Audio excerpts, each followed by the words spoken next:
Assalamualaikum warahmatullahi wabarakatuh. Waalaikumsalam. Halo Sobat Unamin, selamat datang lagi di episode talk show spesial yang dimana talk show ini akan membantu teman-teman semua dalam menentukan studi terbaik di Universitas Muhammadiyah Sorong. Nah, hari ini spesial banget karena kita kedatangan tamu atau dari salah satu prodi yang sangat penting apalagi di wilayah kita yang kaya akan kehutanan. Langsung saja kita langsung bertanya-tanya kepada program studi kehutanan dari Fakultas Pertanian. Hari ini kita kedatangan tamu keren dari Balai Besar Konservasi Sumber Daya Alam atau BKSDA Papua Barat Daya. Beliau adalah penyuluh kehutanan ahli muda, peneliti sosial, sekaligus aktivis konservasi di dunia kehutanan. Langsung aja kita kenalan ya, guys. Di sini kita sudah bersama dengan Pak Mutiono. Ya, Halo, Pak halo, Mutiono. selamat bertemu. Saya panggilnya Pak Muti aja ya. Pak Muti saja. Pak Muti. Apa kabar, Pak? Ya, bersemangat dan sehat tentunya. Gimana Pak? Mungkin Bapak kasih perkenalan singkat kepada teman-teman penonton Sobat Unamin. Ya, Sobat Unamin semua, pemirsa dan pendengar, terima kasih. Saya Mutiono dari Balai Besar KSDA Papua Barat Daya. Ya, sekarang akan berbincang-bincang terkait tema kehutanan yang tentunya sangat menarik untuk di tanah Papua ini. Iya, begitu teman-teman. Jadi kesibukan Bapak sekarang apa Pak? Ya, kalau sehari-hari tentu kesibukan kantor ya, di bidang konservasi. Kemudian banyak merawat satwa juga karena kegiatan kami di kantor salah satunya merawat satwa-satwa sitaan yang banyak sekali kami gagalkan penyelundupannya untuk keluar dari tanah Papua. Karena memang potensi keanekaragaman hayati Papua sangat tinggi dan banyak orang berkeinginan untuk membawa keluar secara ilegal. Nah, kami salah satunya bertugas untuk menyelamatkan itu dan sebelum dilepas liarkan kembali ke alam, kami rawat terlebih dahulu. Di samping itu juga di samping itu kami suka menulis, jadi ada beberapa naskah yang sedang kami coba siapkan untuk menjadi buku. Oh, seperti itu. Jadi merawat satwanya ini di mana Pak? Ya, jadi tergantung jenis satwanya, Mbak. Jadi kan kadang-kadang yang kita selamatkan burung. Nah, burung ini kalau akan dibawa kan ada beberapa perlakuan yang dilakukan oleh para pelaku, seperti misal bulunya dipotong atau sayapnya gitu ya, atau kemudian dia diberi sesuatu yang membuat dia sudah tidak bisa berdaya lagi, atau sudah terbiasa dipelihara oleh manusia sehingga sudah tidak liar lagi. Nah, oleh karena itu di tempat kami coba treatment dengan cara-cara agar mereka bisa kembali liar.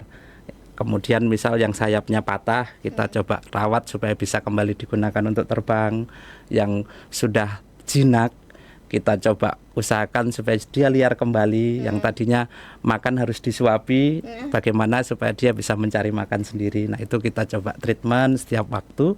Kemudian kalau sudah siap kita lepas liarkan ke alam.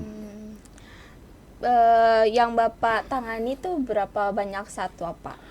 Jadi Mbak, penyelundupan ilegal di tanah Papua ini, terutama pintu utamanya di Kota Sorong ini ya, melalui pelabuhan Sorong maupun Bandara Deyo Sorong, itu cukup tinggi. Agregat kami setiap tahun, hitungan yang kami catat itu bisa mencapai 2.000 ekor satwa per tahun. Oh, seperti itu, banyak Per banget. tahun ya, jadi cukup tinggi. Jadi per tahun baik burung, reptil gitu ya, mamalia, berbagai jenis itu coba diselundupkan dengan total mencapai kurang lebih 2.000 ekor per tahun yang kami catat. Cukup tinggi. Jadi banyak yang ditangani gitu karena itu karena tidak bisa dibawa keluar gitu, keluar kota ya. Ya, karena satwa dilindungi kan tidak boleh diperdagangkan, tidak boleh diedarkan gitu ya, sehingga harus kita tetap jaga di alam kelestariannya. Karena kan dia satwa, kenapa dilindungi? Karena salah satunya dia hanya endemik hanya hidup di tempat ini. Kemudian jumlahnya sudah terbatas, sudah akan punah gitu ya. Maka kemudian satwa-satwa itu tidak diperbolehkan untuk diperdagangkan atau diedarkan secara ilegal. Nah, maka setiap ada aktivitas untuk membuat satwa itu keluar dari tanah Papua ini, dari habitatnya, maka kita coba selamatkan gitu. Nah, banyak tapi kondisi satwanya yang tadi sudah tidak sehat. Nah, kalau satwa yang tidak sehat kemudian kita lepaskan langsung ke alam, maka akan berdampak pada satwa itu. Dia tidak akan bisa bertahan hidup. Karena kan sistem alam itu berjalan di situ kan, yang tidak berdaya pasti akan menjadi mangsanya iya, betul. yang lebih kuat. Maka dari itu kita coba treatment supaya dia kembali sehat, kembali liar dan bisa hidup kembali di alam. Jadi dilepaskan kembali. Oke, Pak, saya boleh tahu nggak sebenarnya Balai Besar Konservasi Sumber Daya Alam atau BKSDA itu apa ya, Pak? Terus tugasnya tuh apa aja?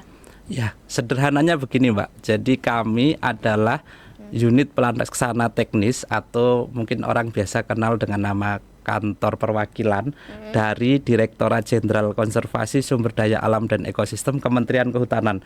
Jadi salah satu Direktorat Jenderal di Kementerian Kehutanan yang menangani kawasan hutan konservasi dan keanekaragaman hayati. Jadi kan banyak sekali yang ditangani di Kementerian Kehutanan. Nah, salah satunya yang ditangani adalah kawasan hutan konservasi dan keanekaragaman hayati. Nah, kami adalah perwakilan dari Direktorat Jenderal tersebut untuk wilayah kerja Papua Barat dan Papua Barat Daya.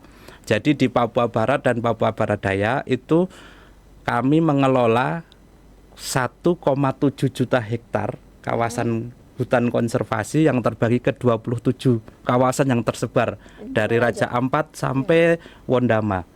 Gitu ya. Jadi banyak sekali, ada 27. Kemudian selain mengelola 1,7 juta hektar kawasan hutan konservasi itu, kami juga mengamankan, menyelamatkan, mengelola keanekaragaman hayatinya yang di Papua ini cukup besar, cukup tinggi keanekaragaman hayatinya. Jadi kalau kita lihat daftar tumbuhan dan satwa liar dilindungi di Indonesia, itu datanya ada 904 jenis, itu 38%-nya itu ada di tanah Papua. Jadi sepertiga lebih itu ada di sini. Maka orang banyak ingin memperolehnya secara ilegal. Misal burung cendrawasih itu kan ada di sini, mambruk ada di sini. Itu burung-burung yang eksotis ya, yang langka, yang hanya hidup di sini. Orang banyak ingin menyelundupkan. Ya, itu kemudian kita mencoba untuk menyelamatkan supaya burung, satwa, tumbuhan yang dilindungi tidak keluar dari Papua yang menjadi kekayaan tanah Papua. Tapi Pak, kan banyak ya kayak kalau di luar kota kita bisa lihat apa fauna floranya, fauna flora ya. Tapi kalau di Papua itu dihutankan aja atau memang ada kayak di kantornya gitu, disimpannya di kantor gitu? Iya. Jadi secara normal, secara alami tentu tempat terbaik bagi tumbuhan dan satwa liar adalah di habitatnya, di hutan ya. Jadi dia akan hidup dengan baik di situ. Tentu dalam konteks pemanfaatan ada mekanisme atau prosedur yang bisa ditempuh supaya satwa itu bisa misal digunakan untuk peragaan, misal untuk dilihat gitu. Tapi dengan prosedur dan batasan tertentu. Ada juga satwa atau tumbuhan yang tidak dilindungi yang bisa diperdagangkan, bisa dibudidayakan, bisa ditangkarkan supaya diperjualbelikan, bisa juga ada prosedurnya gitu. Nah, kami memastikan bahwa yang tidak dilindungi itu diperdagangkan atau dipelihara sesuai prosedurnya. Yang dilindungi tidak diperdagangkan, tidak diperjualbelikan, tetap ada di alam. Nah, gitu. Sehingga kita sudah ada tata aturannya bagaimana satwa-satwa itu atau tumbuhan dan satwa itu bisa dimanfaatkan secara lestari yang tidak dilindungi, dan yang dilindungi bisa tetap di alam menjadi hidup dan lestari berkembang biak semakin banyak. Oh, Pak, saya penasaran di mana flora dan fauna terbanyak? Kan ada dari Papua sama Papua Barat Daya kan. Ya, dari pengalaman Bapak yang Bapak paling banyak tangani dan apa saja itu? Ya, jadi kalau flora fauna atau tumbuhan dan satwa itu kan tidak punya KTP yang berbatas Iya. administrasi ya. Iya. Jadi tidak bisa kita bagi di Papua Barat atau Papua Barat Daya atau Papua Tengah, Papua Pegunungan, Papua Selatan, itu tidak bisa dibagi berdasarkan administrasi. Jadi mereka kan punya habitat tertentu yang bisa jadi ngelintas ya, lintas provinsi, bahkan bisa lintas pulau gitu ya. Ada yang hanya terbatas di satu pulau saja, ada yang terbatas di satu landscape tertentu saja. Nah itu kita tidak bisa menjustifikasi terbanyak di provinsi mana gitu, atau di daerah mana. Namun berdasarkan tempat hidupnya tentu kita bisa menyebutkan sesuai jenisnya. Misal kita bicara cendrawasih botak gitu ya. Cendrawasih endemiknya kita di tanah Papua, salah satunya itu hanya ada misal di Raja Ampat. Ya. Kemudian ada cendrawasih merah juga ada di Raja Ampat, misal di Pulau Waigeo. Kemudian misal ada burung kasuari gitu ya. Ada yang kasuari jenis yang hanya ada di Papua bagian utara, ada Papua bagian selatan, ada Papua yang bagian tengah gitu. Jadi tergantung kita mau bicara jenis apa dulu. Bahkan misal kita bicara ular, yang orang bilang ular kok wujudnya sama semua, tapi ternyata kalau kita amati kembali, oh ternyata ini ada ular yang hanya tinggal di Pulau Kofiau misal di Raja Ampat. Oh ini hanya ada ular yang tinggal di Sorong saja.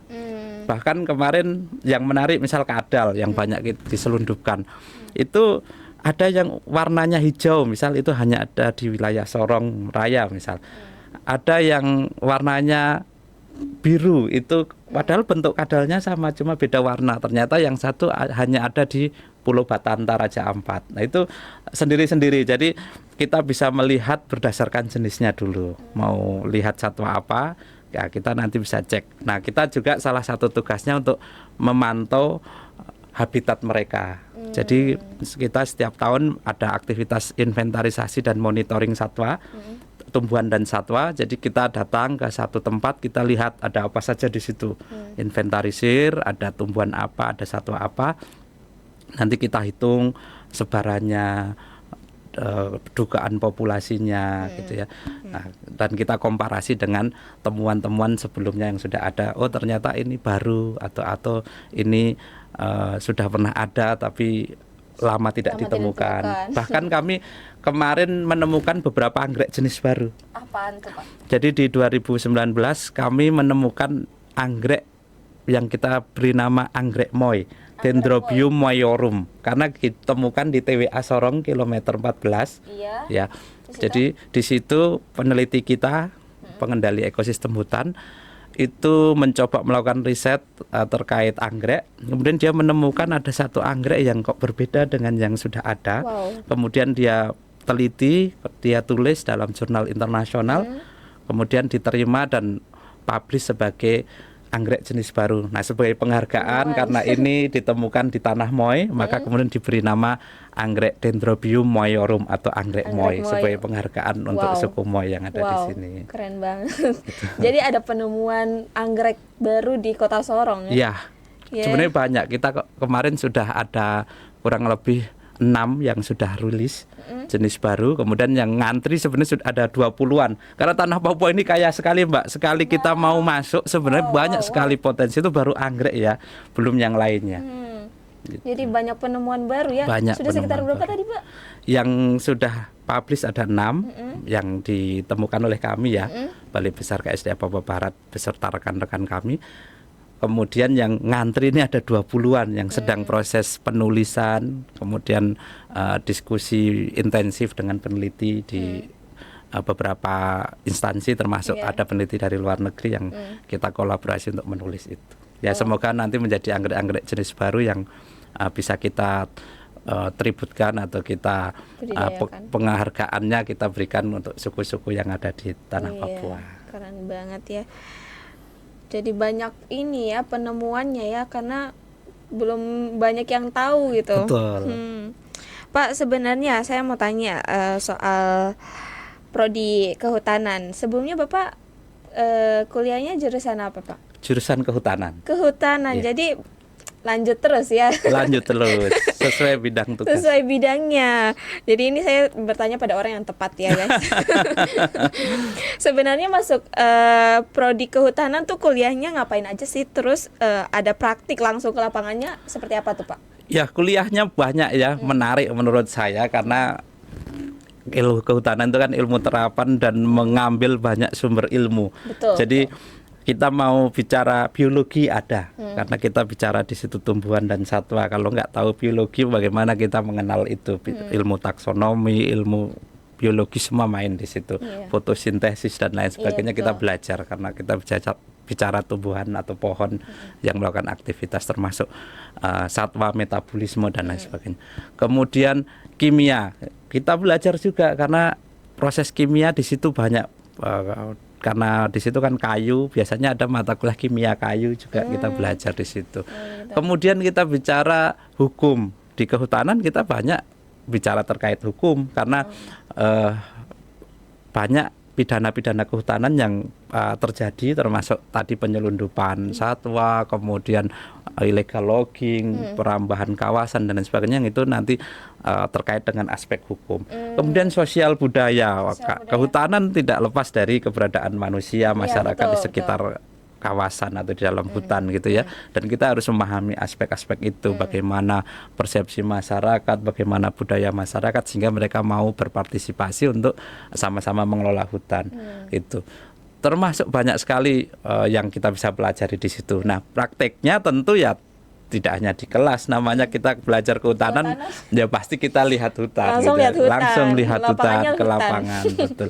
Di sini banyak sekali, bahkan kalau di Papua kita tidak kekurangan lah, kita Iya. laboratorium hutan itu dimanapun kita bisa ketemu, bisa lihat yang bahkan banyak tamu-tamu kami dari misal dari Jakarta, bahkan dari luar negeri yang terkaget-kaget lihat hutan Papua gitu, yang luar biasa. Iya, Kemudian iya, betul. lihat satwa, bahkan mereka mau membayar mahal untuk sekedar lihat cendrawasih Wow, gitu ya. keren banget. Bahkan kita bisa setiap hari, kalau kita misal ke Warkesi di Raja Ampat itu tidak jauh dari pelabuhan Waisai, itu kita bisa lihat cendrawasih bermain setiap pagi dan sore.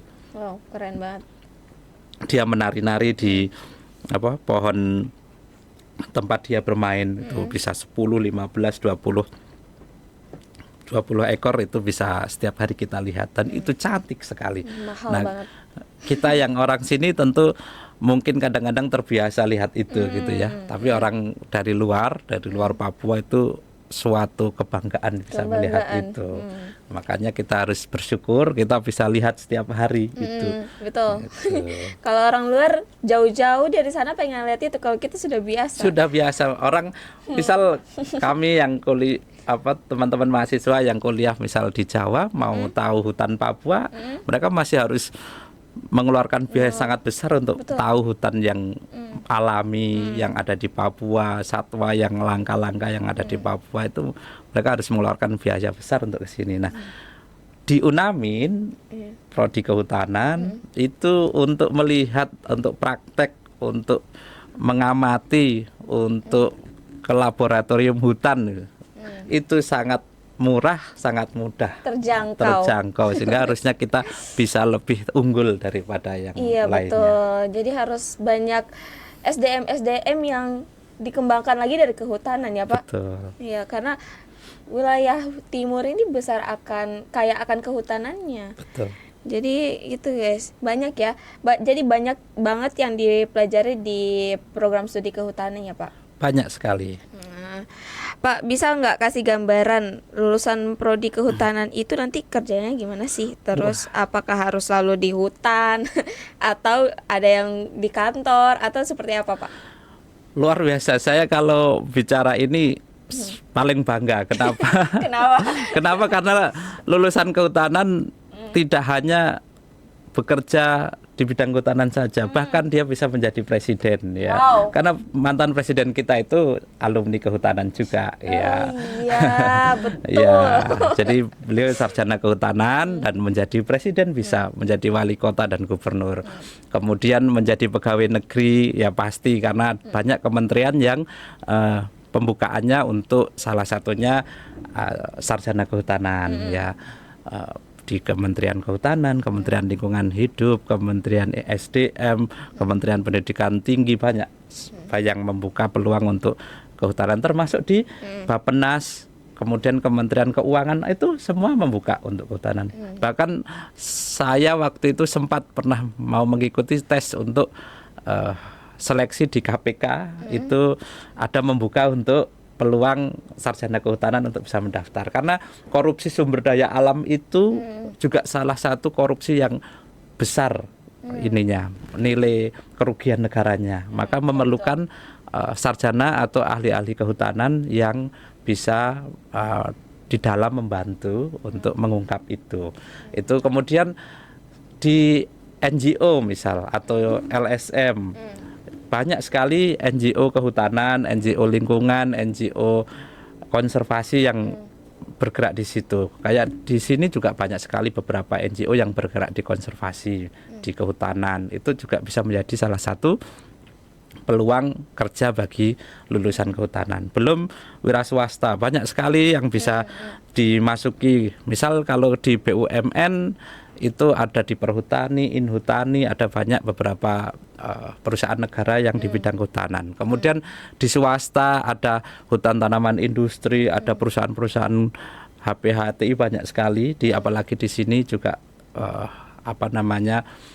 bisa menjadi salah satu peluang pengajar, dosen itu. Kemudian yang sederhana misal menjadi ya kalau bahasa yang umum tukang mebel, tukang kayu, itu banyak sekali juga.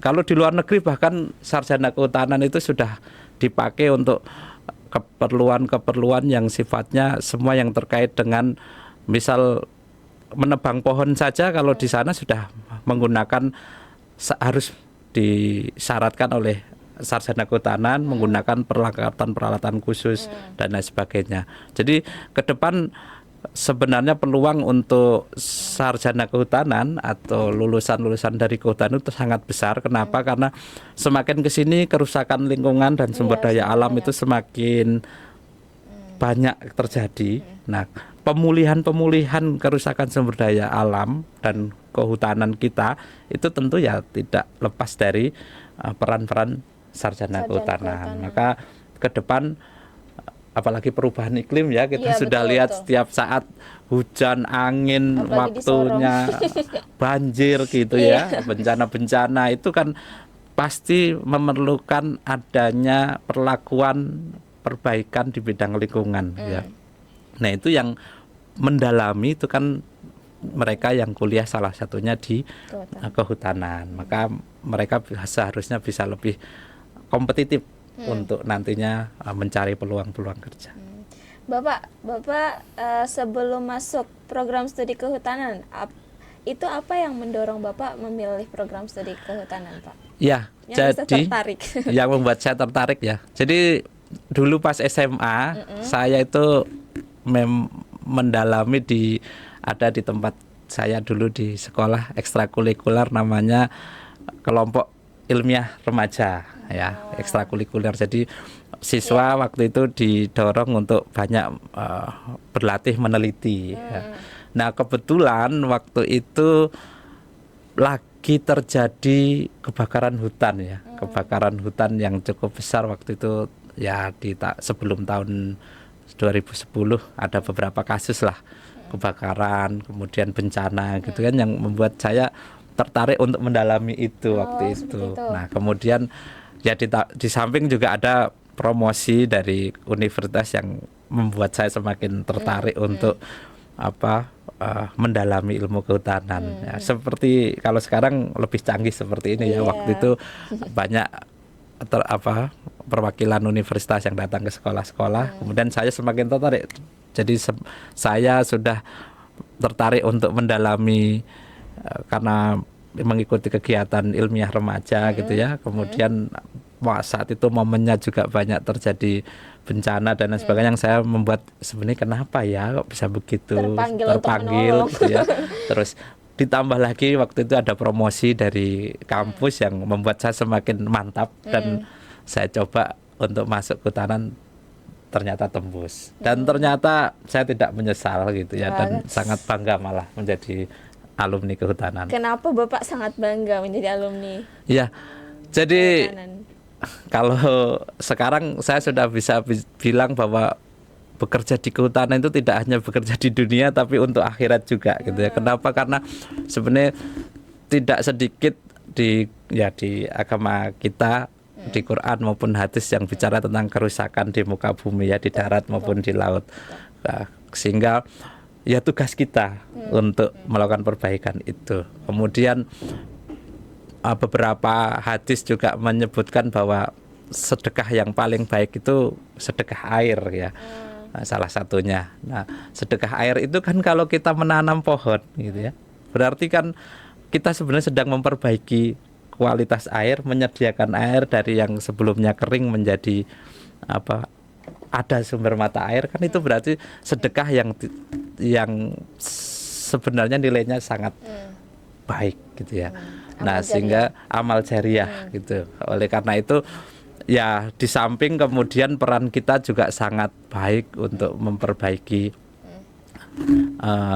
kerusakan-kerusakan yang ada gitu ya, berkontribusi kepada perbaikan lingkungan dan alam. Juga ya, kita ditambah untuk menambah amal kita gitu ya. Betul. Siapa lagi yang mau menjaga burung, siapa yang mau menjaga ular gitu ya, siapa yang mau menjaga kodok gitu ya, kalau bukan kita gitu. Betul. Siapa yang akan memperhatikan mereka gitu. Itulah yang harus ditanamkan ya, dari bukan cuma ilmu untuk mendapatkan hasilnya, tapi juga untuk bekal akhirat. Bekal akhirat. Bahkan ada hadis, kalau kamu megang biji sebelum hari kiamat maka tanamlah gitu ya. Karena ya itu akan menjadi amal juga gitu. Nah, maka sebenarnya sangat besar sekali hubungannya dengan spiritual juga kerja di bidang kehutanan. Jadi banyak banget kontribusinya ya dari program studi atau sarjana kehutanan ini. Ya teman-teman, menarik kan? Pak, kan banyak anak muda sekarang nih yang suka banyak explore alam, terus healing, ada yang foto-foto, terus nah kuliah di kehutanan ini bisa belajar sambil healing kayak gitu gak sih Pak? Tentu, sangat tentu. Kenapa? Karena tempat yang baik, tempat yang menarik, tempat yang instagramable, tempat yang unik, langka, itu kebanyakan di dalam hutan. Betul, alam banget ya. Nggak ada yang misal ya sebagian besar lah saya bilang itu pasti di dalam hutan. Nah, ketika kita sedang berpraktek atau bekerja di kehutanan, pasti kita akan menemukan tempat-tempat seperti itu. Bahkan kalau di zaman saya tentu sampai sekarang, para pecinta alam itu kan kebanyakan dari teman-teman kehutanan juga, tentu ditambah dari teman-teman prodi lainnya gitu ya. Nah, sehingga hampir kalau di tempat kami, karena saya kebetulan di Jawa banyak gunung ya.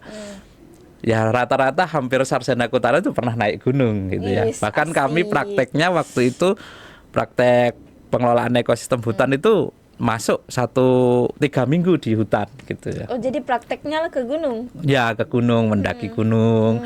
Nanti di situ sambil melakukan inventarisasi, ada apa saja di ini, tutupan vegetasinya, ada tumbuhan apa saja, nemu satwa apa saja gitu ya. Sehingga sambil jalan-jalan, bahkan sekarang kalau kami kerja misal dalam rangka misal pengamanan hutan di Raja Ampat, ya bisa kerja sambil jalan-jalan ke Raja Ampat gitu ya. Menarik ya. Menarik, walaupun ya memang kita bekerja karena kita kan harus menjaga satu kawasan itu. Tapi kan kita secara tidak langsung kita juga ikut bisa menikmati Raja Ampat. Yang orang mungkin jarang bisa ke sana, ternyata kita dengan bekerja bisa ke sana. Iya. Gitu. Jadi memanfaatkan dari kerja sambil healing. Ada Sambil healing. ada manfaatnya, ada juga ceritanya gitu. Ada ceritanya. Jadi masuk hutan tiba-tiba nemu sesuatu, dan itu menarik bisa untuk foto-foto. Pak, bisa diceritain nggak seperti apa karakter calon mahasiswa yang cocok masuk prodi kehutanan ini? Terus harus suka alam atau tidak harus gitu, atau ada yang lain? Kalau kita bicara karakter ya, saya mungkin teringat sekali di tempat kuliah saya dulu itu mengenal karakter namanya Asik. Asik itu dari gabungan A itu agamis, S sportif, I intelek, dan K kreatif. Jadi ya tentu kita di kehutanan tidak lepas dengan agamis, spiritual gitu ya. Apapun agamanya pasti namanya kehutanan tuh terkait dengan spiritual. Kenapa? Ya kita bisa lihat sejarah kita di Papua, di Jawa, di Kalimantan, di Sumatera. Semua hal yang terkait hutan pasti terkait dengan spiritual dan budaya, ya kan?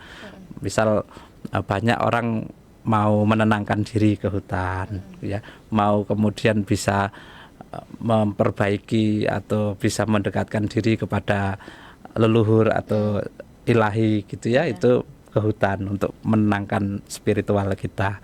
Sehingga banyak sekali budaya-budaya kita yang tentu terkait dengan spiritual juga berkaitan dengan hutan. Misal di Papua saja banyak aktivitas budaya masyarakat yang kemudian terkait dengan hutan, ritual-ritual di hutan. Di Jawa juga banyak ritual di hutan, kemudian di Kalimantan banyak ritual-ritual di hutan. Sehingga agamis itu perlu sekali yang dimaknai sebagai kita punya spiritual yang baik gitu ya. Sehingga kita bisa memandang hutan itu tidak hanya sekedar kayu atau uang misalnya, tapi di situ ada nilai-nilai spiritual yang harus dihormati, yang kita bisa semakin mendekatkan diri kepada Tuhan dan lain sebagainya. Kemudian sportif tentu orang yang jujur gitu ya, orang yang pemberani gitu ya, orang yang mau mengakui sesuatu dengan apa adanya gitu ya, sehingga dia tentu harus berkarakter pemberani. Seorang yang akan masuk ke hutan ya harus pemberani. Ya, dan saling tolong menolong, sportif itu. Sehingga kalau di kami itu sangat dikenal Korsa. Jadi alumni kehutanan itu harus punya Korsa yang kuat gitu solidaritas. Kenapa? Kalau sudah masuk hutan itu kita mau nggak mau harus saling tolong menolong. Tidak bisa itu kita sendiri-sendiri egois gitu. Kalau masuk ke hutan, misal ada satu yang keseleo kakinya, ya mau nggak mau kita harus menolong, menggendong atau bagaimana caranya biar kita tetap sama-sama agar bisa tetap hidup gitu ya. Jangan sampai egois. Kalau orang egois tentu di hutan tidak akan selamat gitu. Sehingga betul-betul harus bisa saling tolong menolong dengan Korsa yang kuat. Dan itu nanti akan terjalin kekeluargaan yang besar. Biasanya rata-rata alumni kehutanan punya ikatan alumni yang sangat kuat. Solidaritasnya kuat. Kemudian intelek. Ya, intelek kita harus mau belajar gitu ya. Karena di situ banyak sekali tadi bidang ilmu yang akan dipelajari. Jadi orang yang punya keinginan untuk belajar ya. Jadi kalau masuk ke hutanan banyak sekali yang bisa dipelajari. Jadi sayang kalau kita masuk ke hutanan kok hanya sekedar masuk gitu. Padahal banyak sekali yang bisa dipelajari, baik dari unsur agamanya. Saya kenal beberapa alumni teman-teman saya yang jadi ustadz. Ustadz yang terkenal karena ya banyak sekali menyuarakan juga yang terkait lingkungan, karena banyak sekali hadis, Quran dan lain sebagainya yang bicara terkait itu. Kemudian banyak tadi yang bisa menjadi ahli hukum lingkungan dan sebagainya, sehingga banyak yang bisa dipelajari. Saya kira sayang kalau jadi sudah masuk atau belajar di prodi kehutanan kita kurang mengeksplor. Kita harus punya kemauan untuk belajar. Kemudian kreatif. Nah, kreatif ini tentu orang yang bisa berinovasi banyak gitu ya, kreatif. Kita masuk hutan, kemudian nggak ada api, nggak punya korek, ya tentu kita harus kreatif gimana menghidupkan api. Nggak ada makanan, gimana kita bisa menjadikan daun menjadi makanan, harus bisa. Nanti dipelajari daun-daun yang bisa untuk makan gitu. Kemudian kalau digigit ular bagaimana, terus ketika tersesat bagaimana, ketika masuk hutan menandai jalan bagaimana supaya tidak tersesat. Itu semua butuh kreativitas. Nah, sehingga karakter orang yang mau masuk fakultas kehutanan atau prodi kehutanan itu harus asik. Dia punya spiritual yang bagus, kemudian sportif, dia orangnya jujur, orangnya punya korsa yang baik, mau berteman, mau bergaul, kemudian dia intelek, mau belajar gitu ya, kemudian kreatif, tentu mau berinovasi. Iya, keren banget ya. Jadi harus asik. Ya, jadi kalau di tempat kami selalu bilang kehutanan asik. Asik. Jadi banyak banget yang harus dipunyai sama karakter-karakter lulusan sarjana kehutanan. Itu juga bisa mungkin diterapkan di kehidupan sehari-hari. Jadi banyak banget ya manfaatnya ya Pak. Betul. Pak, saya mau tanya, di BKSDE sendiri tuh apa sering kolaborasi dengan mahasiswa atau kampus dalam kegiatan mungkin pelestariannya, pelestarian satwa dan habitatnya, ada nggak? Sering ya, saya kira. Jadi karena kami juga tidak mungkin bekerja sendiri, sehingga kami sangat terbuka untuk berkolaborasi dengan universitas, termasuk juga dengan kampus-kampus dan kelompok mahasiswa. Nah, kalau di kami biasanya yang paling sederhana untuk teman-teman mahasiswa praktek kuliah kerja nyata biasanya itu banyak sekali yang PKL atau KKN di kantor kami. Tentu untuk belajar banyak terkait bidang tugas di kantor kami.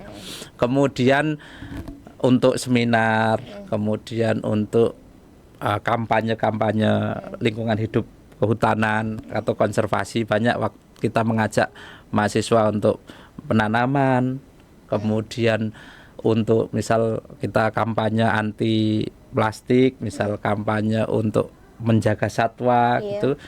Itu kita banyak juga berkolaborasi dengan mahasiswa gitu ya. Kuliah umum juga banyak, termasuk riset-riset mahasiswa di skripsinya atau mau tesis atau disertasi juga di tempat kami sangat terbuka.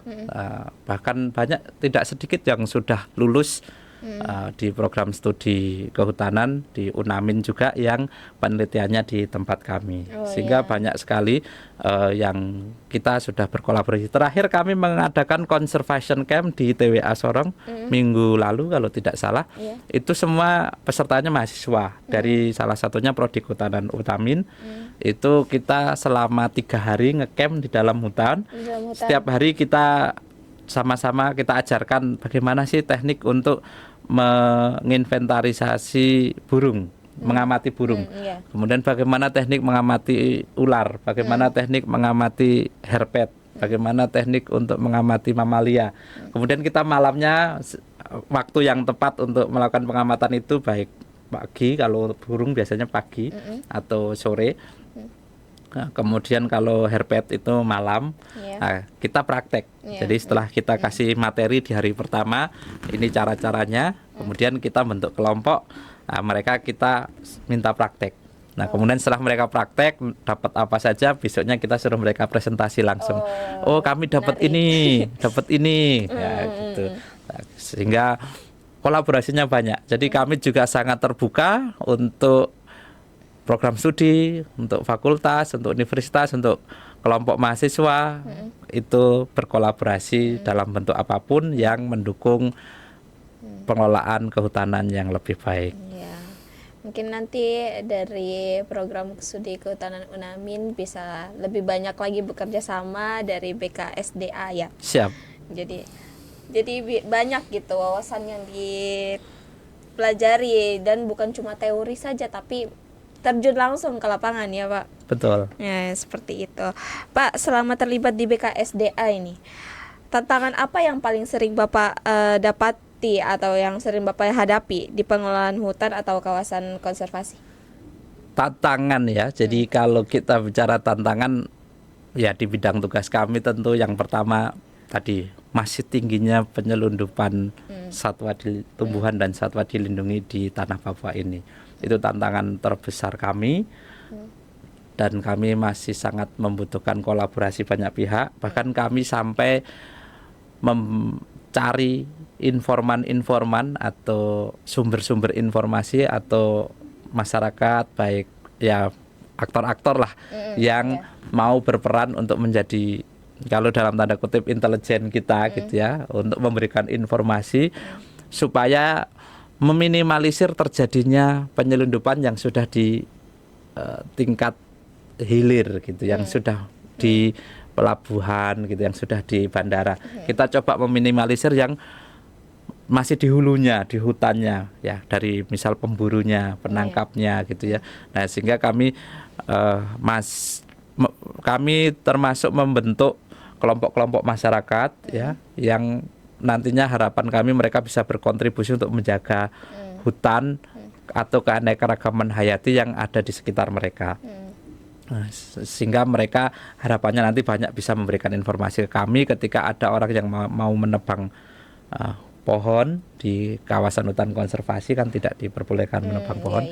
Kemudian apabila ada yang berburu satwa gitu ya, mereka biasanya lapor ke kami. Bahkan sudah banyak yang menangkap masyarakat kemudian baru dilaporkan ke kami oleh kelompok-kelompok binaan kami. Betul. Itu yang salah satunya yang paling berat, karena kami harus menjaga tumbuhan dan satwa dilindungi sebagai kekayaan tanah Papua agar tidak keluar dari tanah Papua.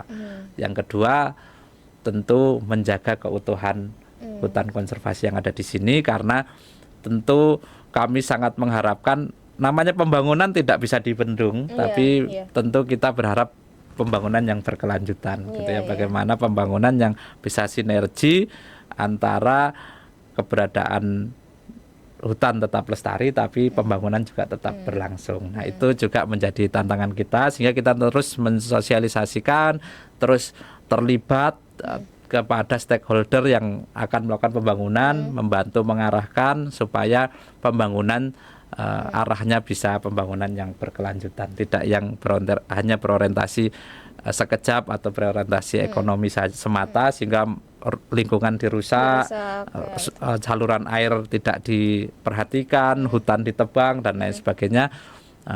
Tapi kami tetap mengarahkan bagaimana agar habitat satwa, lingkungan, ekosistem semua tetap dijaga, tapi pembangunan juga bisa berlangsung dengan semestinya. Seperti itu. Jadi Pak, tadi kan di program studi kehutanan ini banyak belajarnya ya, kayak pasal-pasal gitu, sosial. Nah, pelajaran apa yang paling menarik menurut Bapak di program studi kehutanan ini? Ya, kalau bicara menarik subjektif ya, karena kalau menurut saya, saya paling suka itu sosial budayanya. Karena dulu karena di tempat saya belajar dulu ada 3 laboratorium. Laboratorium perencanaan, laboratorium pemanfaatan, dan laboratorium sosial budaya atau kebijakan. Nah, saat itu saya di laboratorium kebijakan dan saya mendalami sosial budaya, karena menurut saya menarik sekali. Kita bicara hutan, tapi juga di situ banyak masyarakat yang tinggal kan. Nah, sehingga kita tidak boleh antisosial ya. Masyarakat diusir gitu kan. Itu tidak menyelesaikan masalah, karena kalau kita memusuhi masyarakat, mereka pasti akan timbal baliknya berdampak negatif terhadap keberadaan hutan. Wah, justru karena ada hutan kami diusir, mending hutannya kita hancurkan saja gitu ya. Nah, sehingga kita harus memahami budaya mereka, kebutuhan mereka gitu, sehingga bisa sinergi, bisa terjadi harmonisasi antara kebutuhan masyarakat, keberadaan masyarakat dengan keberadaan hutan agar tetap lestari.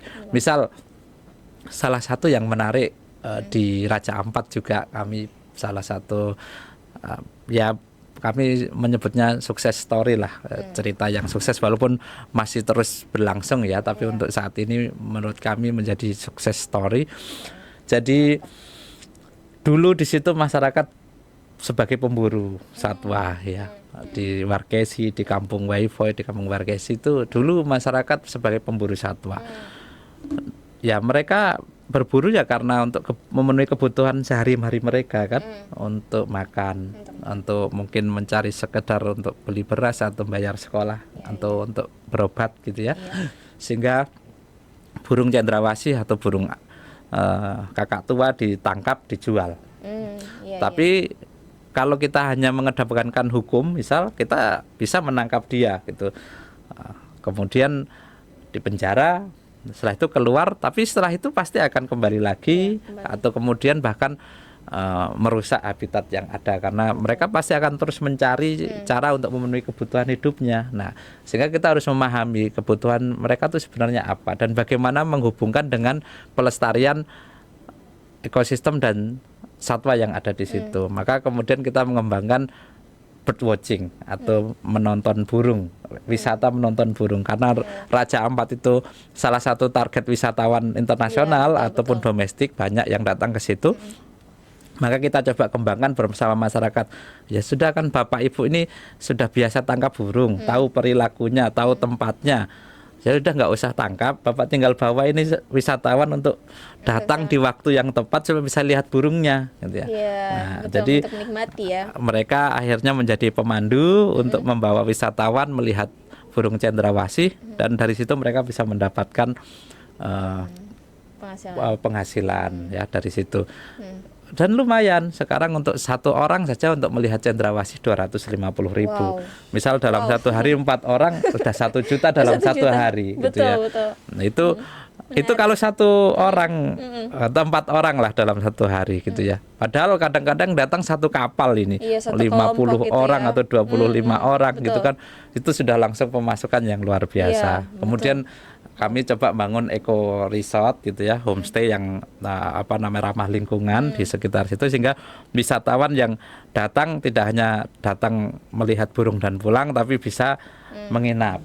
Nah, menginap di situ kemudian bisa menyediakan makanan, kemudian bisa menyediakan jasa penginapan dan lain sebagainya, sehingga ekonomi berputar. Nah, dari situ sekarang justru mereka yang menjadi penjaga hutan, karena mereka bilang kalau hutannya rusak, satwanya hilang, diburu, ya kami penghasilan dapat dari mana? Nah Pak, kalau ada anak-anak muda nih yang masih ragu masuk program studi kehutanan nih, terus banyak yang bikin kayak kerjaannya berat nih kalau nggak di kehutanan, nanti masuknya hutan terus mungkin Bapak bisa bilang apa ke mereka nih yang masih mikir kayak gitu? Saya mungkin bilang coba dulu pasti ketagihan. Coba dulu nanti pasti ketagihan. Pasti ya. Pasti. Ya. Jadi kau mau jadi apa saja di kehutanan bisa. Mau jadi ustadz yang suka di bidang religi bisa. Banyak sumber yang bisa kita jadikan sebagai bahan untuk menjadi seorang ustadz di bidang kehutanan.